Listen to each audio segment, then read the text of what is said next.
살면서 이 삶이 힘들어지고 이 환경의 이 변화가 오랫동안 일어나지 않으면 행동에 제약을 받게 되고 많은 것들을 이제 잃어버리게 됩니다.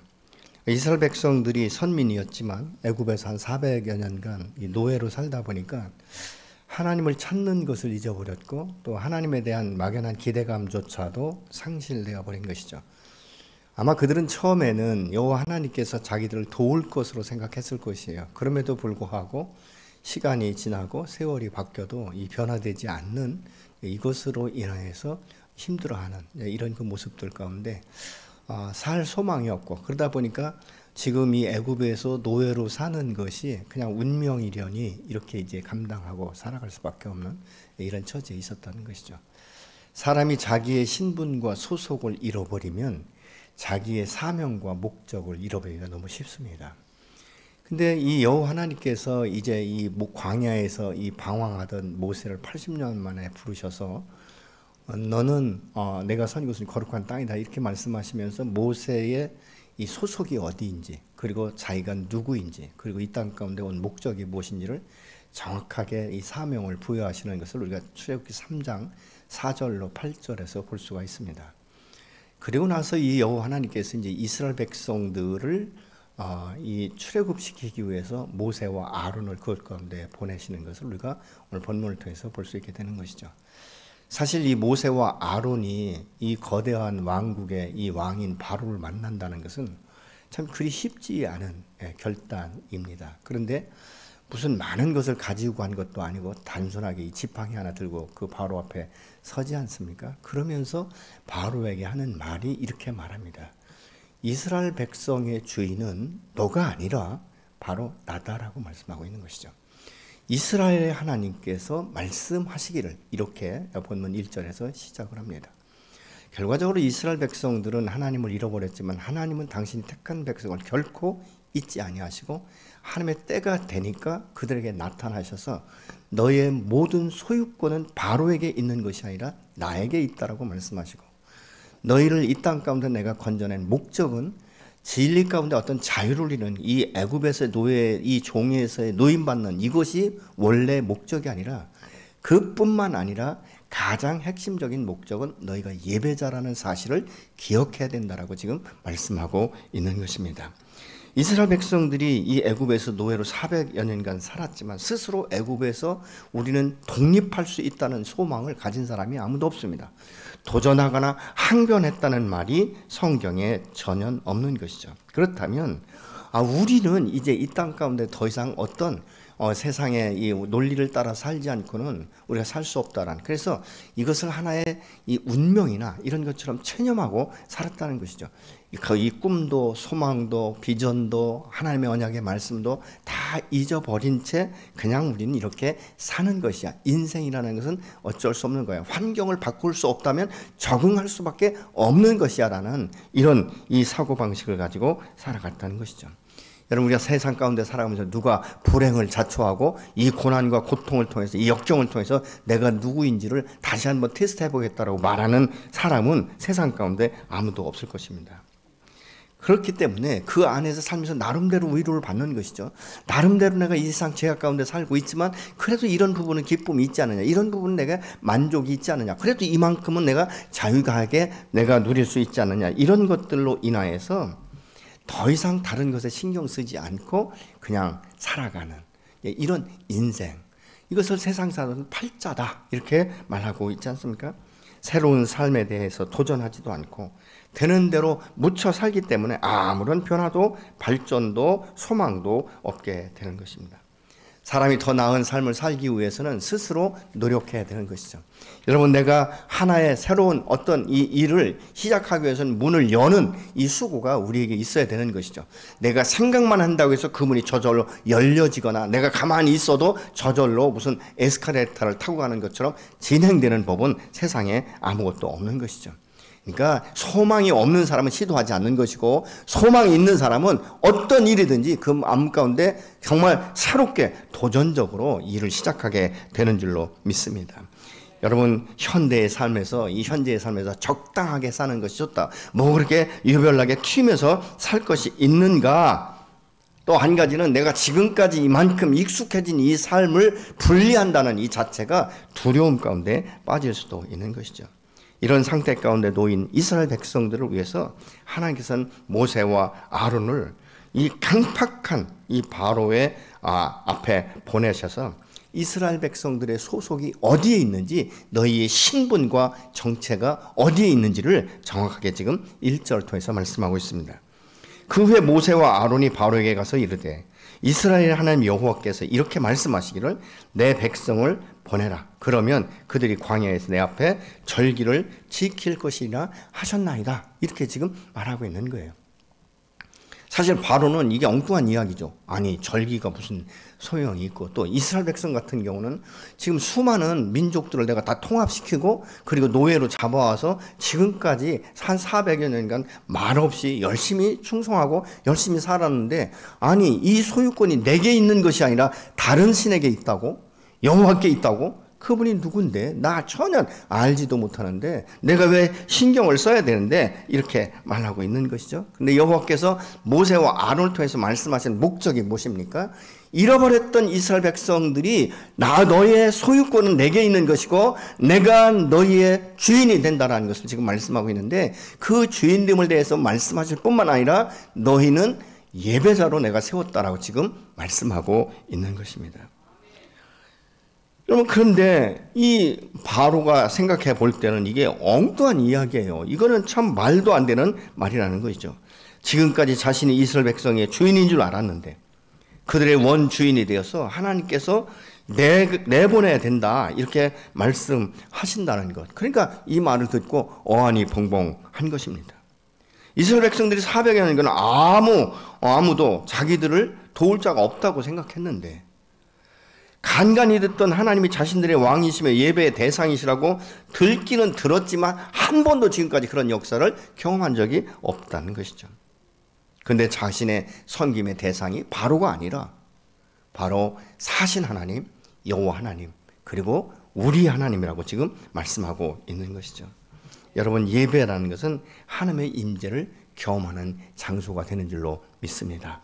믿음의 사람이 가장 큰 기쁨과 감격을 경험할 때가 언제인가? 그건 예배 속에 들어가서 임재하시는 주님을 만나고 정말 늘어진 내 팔을 다시 한번 일으킬 수 있는 새 힘을 주시고 새로운 소망을 주시고 기쁨과 감격과 감동을 주시는 그분을 만나는 것이 바로 예배의 장소인 줄로 믿습니다.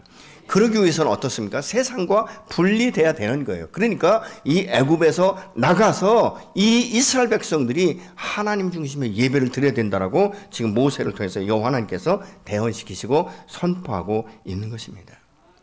어떤 주일학교 아이가 말이죠, 교회에 들어갈 때 그 선생님이 물어봤대요. 야, 너 왜 교회 오니?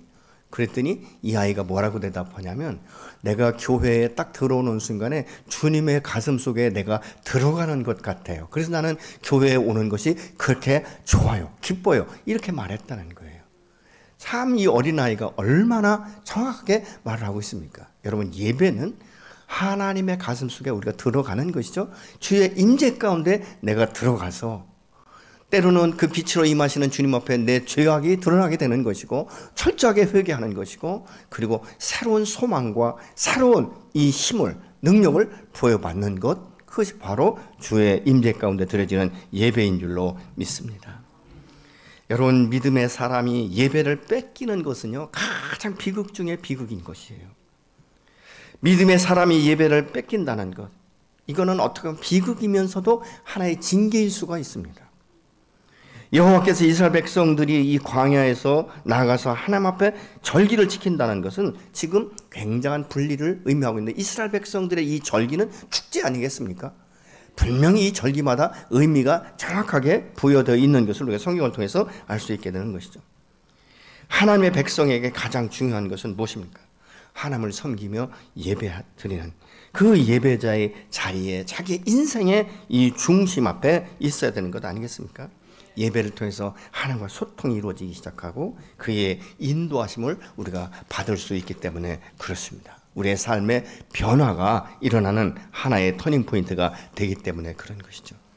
믿음의 사람이 예배 드리는 것은 어떤 돈 벌고 건강해서 운동하고 자녀 양육하고 자신의 취미 활동하는 것보다 가장 먼저 우선순위가 되어야 될 줄로 믿습니다. 예배를 잃는다는 것은 사실 하나님을 잃어버리는 것입니다. 임마누엘의 하나님과 소통을 단절시키는 것이고, 세상 사는 동안 하나님의 영광이 아니라 자신의 탐심과 탐욕과 이 정욕을 채우는 일이 우선순위가 되어서 이 우선순위를 뺏기게 되기 시작한다는 것입니다. 세상의 것은 다 지나가는 것들입니다. 사라지는 것들이에요. 여러분, 세상의 것을 아무리 많이 모아서 자녀들에게 유산으로 물려준다 할지라도 자녀들이 그것을 감당할 수 있어야 감당이 되어지는 것입니다. 그렇지 않다면 여러분, 한 3세대, 옛날 말에 그런 말 있지 않습니까? 부자는 망해도 3년은 간다. 근데 여러분, 언젠가는 망하는 건 망하는 것이에요. 근데 그것이 유업이 가장 중요한 것이 아니라 영원한 것, 없어지지 아니하는 것, 그리고 이 땅 가운데 온 목적이 무엇인지를 정확하게 자녀들에게 유업으로 밀려주는 것, 그것이 무엇입니까? 믿음의 상속 아니겠습니까? 믿음의 유업을 자녀들에게 물려주는 거예요. 근데 이스라엘 백성들이 400년 동안 노예 생활을 하면서 그들의 부모들이 육신적인 삶에 대해서 지치고 피곤하고 난 피곤하다 죽겠다 어쩔 수 없다 이런 이야기는 많이 들었을지 모르지만, 우리는 하나님의 선민이며 하나님 앞에 예배자가 되어야 될 것이고, 하나님께서 반드시 우리 민족을 다시 한번 회복시키실 것이다. 그리고 하나님의 영광으로 해서 살게 될 것이라는 이 유언을 주지 못했던 것이에요. 그러니까 그냥 애굽에서 노예로 사는 것이 자기들의 운명인 것처럼 그렇게 받아들이고 살았다는 것이죠. 소망도 없고, 그래서 별 기쁨도 별 만족도 이런 것들에 대해서 기대감도 갖지 않던 그들에게 지금 여호와 하나님께서 모세를 통해서 말씀하기 시작한다는 것이죠. 그러니까 바로는 무지하지 않습니까? 그러니까 이렇게 말하는 것이죠. 여호와가 누군데? 도대체 누군데? 아니, 지금까지 내가 이렇게 주인으로 살아도 아무런 말도 하지 않았는데 내가 왜 그 목소리를 듣고 내가 왜 이스라엘을 보내겠느냐? 나는 여호와가 누군지 알지도 못하고 이스라엘을 보내지도 않겠다. 이거 당연한 것 아니겠습니까? 여러분, 하나님을 모르는 사람들의 솔직한 심정이에요. 여호와가 누군지도 모르는데 지금까지 잘 쓰임받고 노예들을 풀어줄 수 없는데 어떻게 내가 풀을 수 있겠냐. 또 여호와가 누군지 안다 할지라도 여러분, 어떻게 보면 이스라엘 백성들은 자기의 소유물이에요. 노예예요. 아니, 이 노예들을 어떻게 내가 품삯도 제대로 주지 않고 먹여 살리고 지금 일시키는데 어떻게 놔줄 수 있겠어요? 이거 놓는 거 쉽지 않습니다. 왜냐하면 놓으면 아무도 일할 사람이 없는 것 같은 이 두려움 때문에 놓을 수도 없는 것이죠. 우리가 오늘날 복음을 전한다 보면 이런 일들은 얼마든지 일어날 수 있어요. 예수 믿고 구원받아야 된다. 당신은 하나님께서 이 땅 가운데 보내셨다. 창조하셨다. 예배자로 서야 된다. 그러면 헛소리 하지 마라. 여호가 누군데? 예수가 누군데? 너 예수 믿는다고 무슨 도움을 받았는데, 너 지금 변하는 게 뭐가 있는데, 사업 잘 되냐? 이 코로나 시대 때 다 똑같이 어렵지 않냐? 근데 왜 내가 예수를 믿어야 되는데? 여러분, 이 세상 사람들의 이 우둔함은요, 자기가 멸망하는 그 앞전에 눈앞에 와 있어도 이걸 분별할 수가 없는 거예요. 영원한 생명이 무엇인지, 왜 이 안에서 우리가 예수와 함께 예배자로 서야 되는지 전혀 모르는 사람들이에요. 그렇기 때문에 복음을 우리가 전할 때 망신당할 수 있고 아주 공격적인 이런 일들을 받을 수도 있다는 것이죠. 너 도움되는 거 있으면 이야기해봐. 이렇게 말하기 시작하면 참 어렵죠. 왜냐하면 믿으려고 질문하는 게 아니라 안 믿으려고 질문하는 이 사람들에게는 대책이 없는 거예요. 그러면 우리가 어떻게 해야 되는가? 실망하고 좌절하고 포기해야 되는가? 그렇지 않다는 거예요. 너가 너의 주인이 누구인지, 너의 신분이 무엇인지, 네가 어디로부터 와서 어디로 가는지, 이것을 그가 듣든지 아니 듣든지 우리가 전하면 하나님께서 때가 되면 성령으로 역사하셔서 반드시 깨닫고 돌아오는 때가 있는 줄로 믿으시기 바랍니다. 거기에 지나치게 매일 필요가 없는 거예요. 내 하나님은 살아계시며 천지를 창조하신 전능하신 엘샤다이의 하나님이시기 때문에 그렇습니다. 여러분, 바로의 말에 모세와 아론은요, 전혀 그것 때문에 영향받고 위축되지 않습니다. 3절에 이렇게 말하잖아요. 그들이 이르되 히브리인의 하나님이 우리에게 나타나셨은즉 우리가 광야로 사흘길쯤 가서 우리 하나님 여호와께 제사를 드리려 하오니 가도록 허락하소서. 여호와께서 전염병이나 칼로 우리를 치실까 두렵습니다. 이 바로에게 이스라엘 백성들이 사흘 길쯤 떠나서 이 희생의 제물을 드려서 예배를 드려야 된다라고 말하고 있는 것이죠. 여기서 이 제사라는 말은 원어상의 의미는 희생의 동물을 잡아서, 다시 말하면 피의 제사를 드려야 된다. 그래서 그것으로 인해서 제사합을 받아야 된다는 의미를 지금 가지고 3절에서 모세가 정확하게 말하고 있는 것입니다. 하나님이 이스라엘 백성들을 출애굽시키는 목적이 단순하게 이 노예에서 해방되는 것, 이것만이 아니라는 것이죠. 더 중요한 목적은 너희가 예배자라는 걸 반드시 인식하고 예배자로 서서 나와 교통한다, 나와 교제하자. 그래서 내가 너희를 선택한 이 목적이 무엇인지를 정확하게 이 땅 가운데 드러내기를 원하신다라고 말씀하고 있는 것입니다. 여러분, 저와 여러분을 선택하신 하나님은 오늘 또 동일하게 우리를 통해서 이 땅 가운데 어둠의 영에 묶여있는 저 영혼들을, 사망의 길로 가는 저 영혼들을 건져내게 하기 위해서 저 여러분을 부르시고 오늘 또 생명의 복음을 증거할 수 있도록 역사하시는 줄로 믿으시기 바랍니다.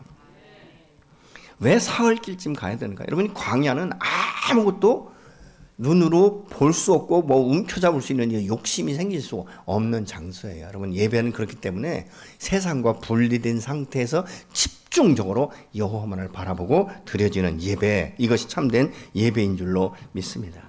하나님이 이스라엘 백성들을 출애굽시키는 그 목적이 바로 그거라는 것이죠. 너희가 예배자라는 것을 잃어버렸는데 내가 너희를 출애굽시킬 것인데, 그 목적은 자유만이 아니라 너희의 영혼이 소성되고 너희의 영혼이 나와 함께 동행하고 또 함께 교통하면서 임마누엘의 하나님이 나를 함께 경험해야 된다라고 지금 말씀하고 있는 것입니다.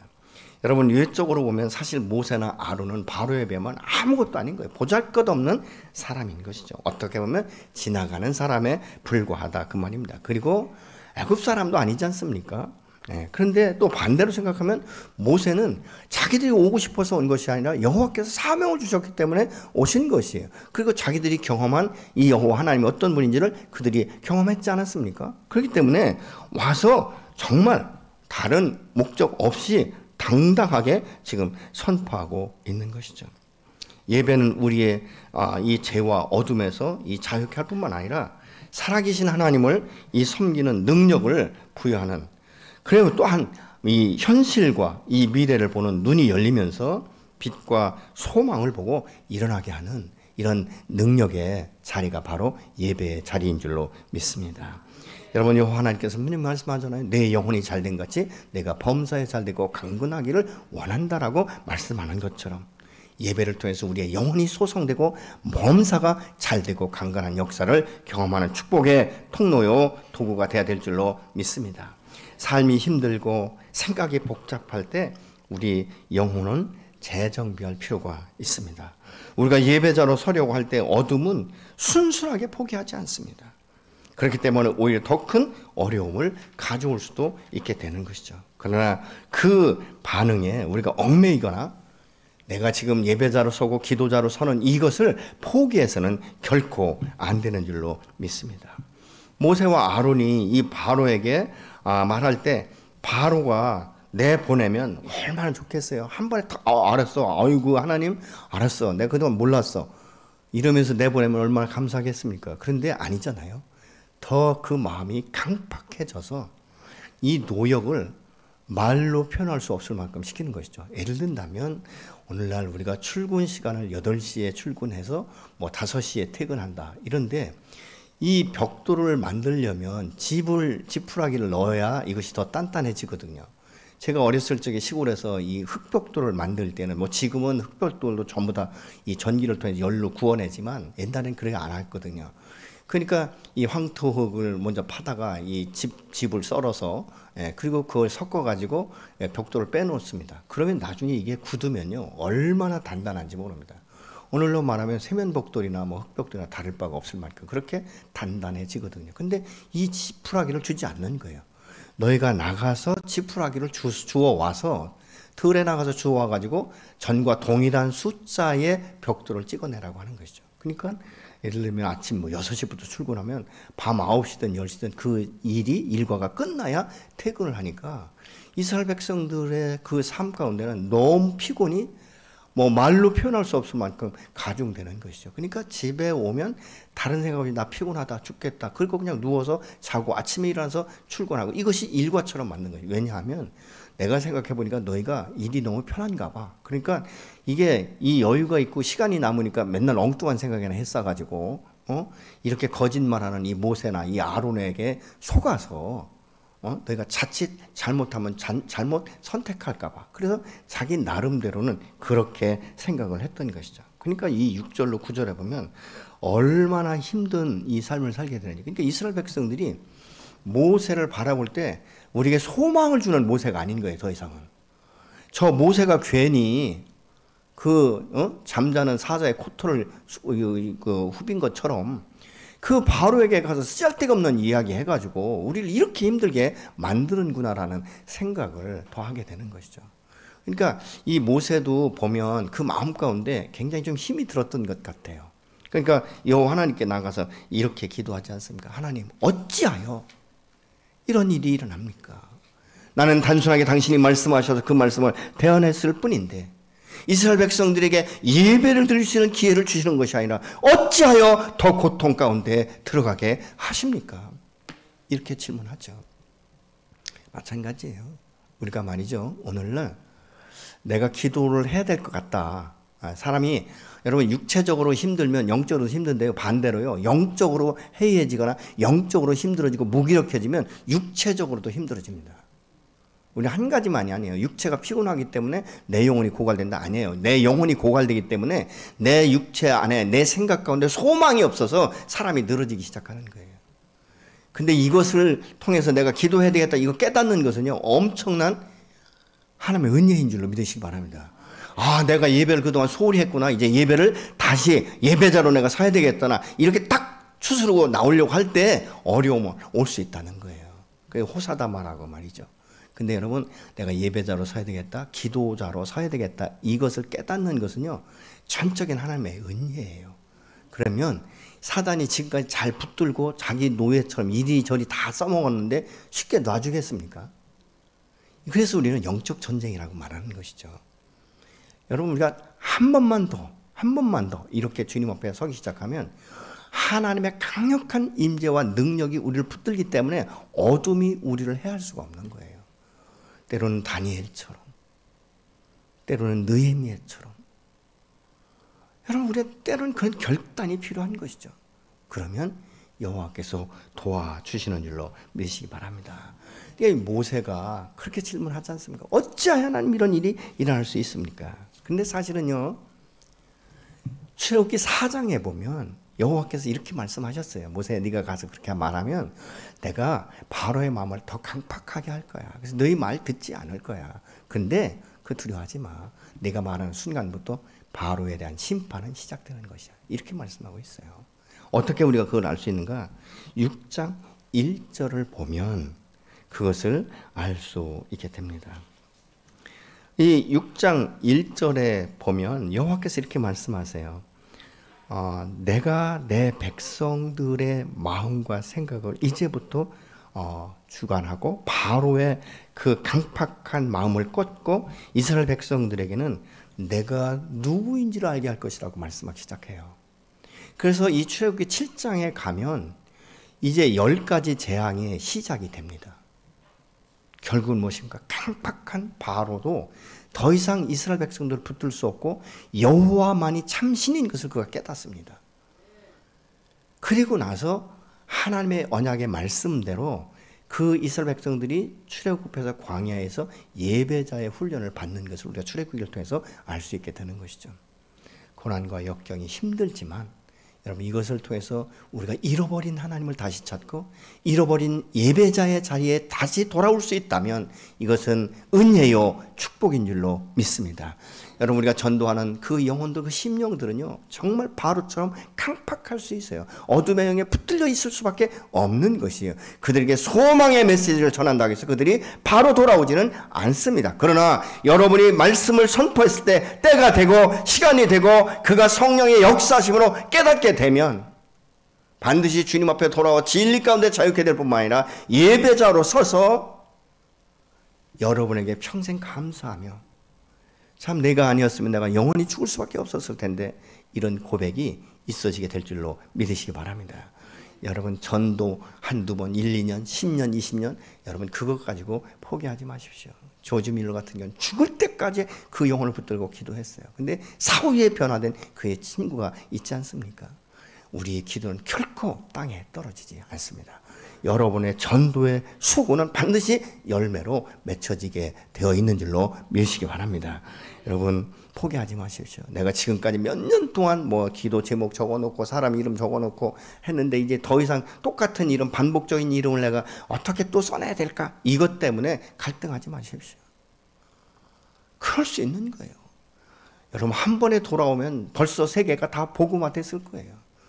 안 되지 않습니까? 그러나 그 안에서 우리가 발견할 것은 무엇입니까? 나 같은 죄인이 구원받은 것 감사하고, 나 같은 죄인이 이제는 예수의 은혜 가운데 예배자로 서서 주의 임재를 경험하고 소망을 불리듯 일으켜주시고, 우리가 죄의 낙을 누리는 것에 대해서 분리시키시는 이 여호와를 우리가 경험하고 있지 않습니까?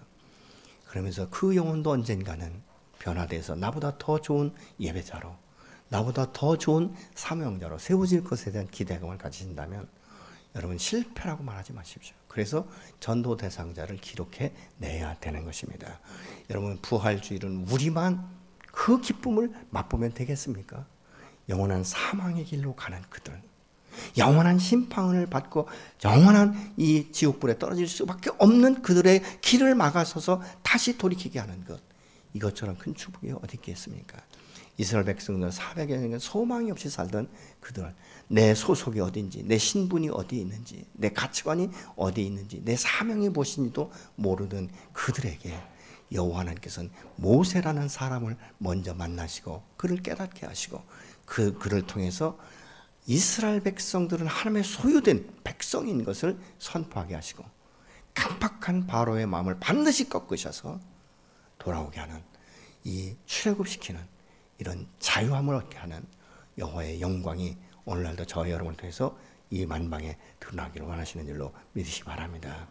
우리는 축복의 통로입니다. 우리는 하나님의 임재 가운데 서 있는 하나님의 자녀입니다.